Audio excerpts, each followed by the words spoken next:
Hello and welcome back to Fantastic Fiber. Let me shut that engine off. Yay! Magic from here. It was just Moses. Okay, so today is Wip Wednesday and I don't have a whole lot because I just got home. I just went home and came back, so everything that I made during December is at the house, except for a few things that I started in December and brought with. So let's go ahead and start looking at what I am making. We'll start this one first because this is a carryover from last month when we were out on the road and instead of on our truck. So I used Bernat Symphony with this, and you can see I started screwing up, so I got a couple rows to frog, but they're just supposed to be on diagonal coming this way, and I don't know what I did there. So 3 rows, gotta frog it. First one that I'm showing you is a mess up. So that one is Bernat Symphony though, and if you're curious about what it looks like, it is 309 yards, and this is Pomegranate Punch, in case you need to get your aggression out. Okay, so I know it looks like I'm throwing stuff on the floor, but I have a no-shoe zone over here, and I had to have it carpeted, so it is yarn-friendly space. Okay. Then the next thing that I started that I'm working on along with everything else, oh, this goes to that, hold on, got to keep my hooks in their yarn.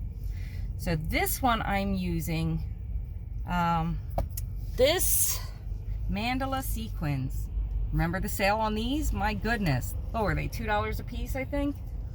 So I bought a bunch of them, and you can see they do sparkle.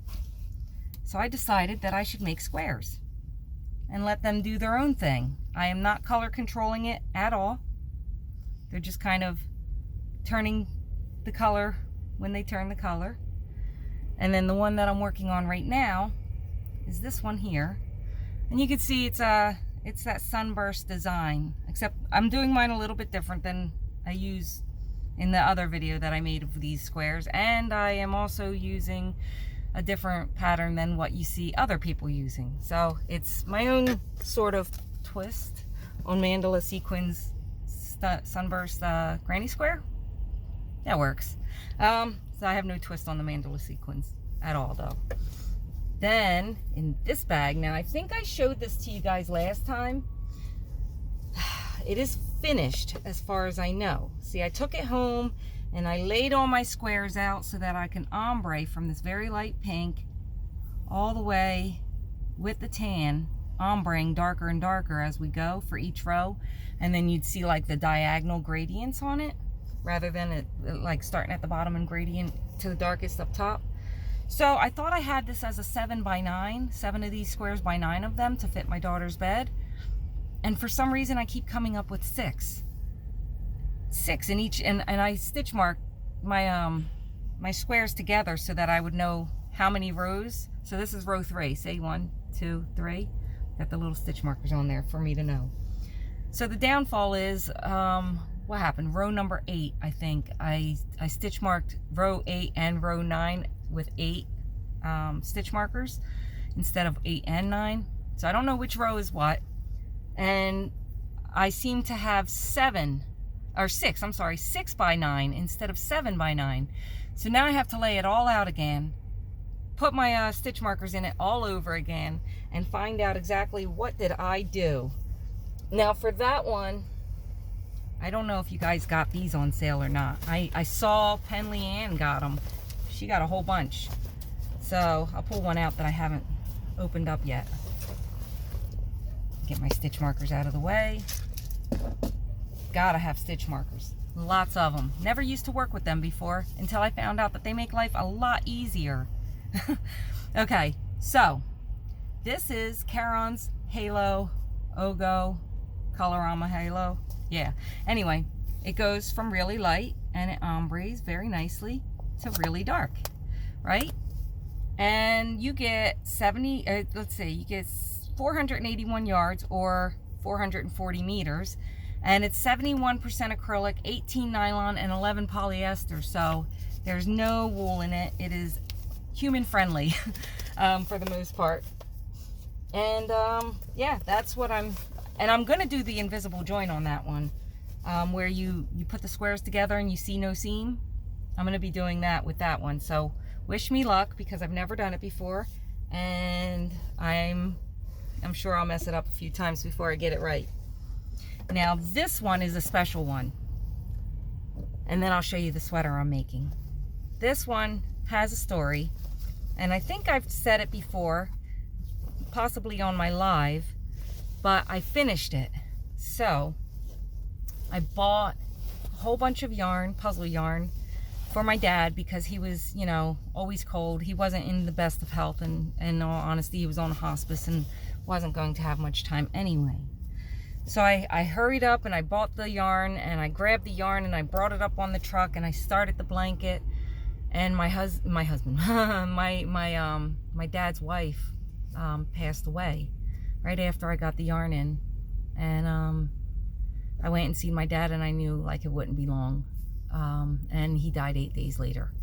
So instead of being sad about making or having all this yarn to make him a blanket, my brother and my sister-in-law, they were the caretakers of my dad and his wife, my stepmom. Loved her very much, loved them both very much. But this blanket was very difficult to make because of the emotions, right? But I finished it, and I'm giving it to my brother and his wife, since they were the caretakers of our parents. So that's that. Sad, happy story on them. So then comes these Jiffy bonus bundles, or whatever they are. Jiffy, not even bonus bundle, just a Jiffy. They're huge. You see how big this thing is? This one is, the color is slate. This is a bulky number 5, and you get 681 yards in one of these things. Now, I got a whole bunch of them. I think I got at least one in every color, and a few of the other colors that I liked a lot, so I bought more. And I didn't pay $20 for them. Lion Brand, you're too expensive. Those are not $20. I paid $10 for each of them, and then they went on sale even lower. I think the lowest I seen them was $8.99.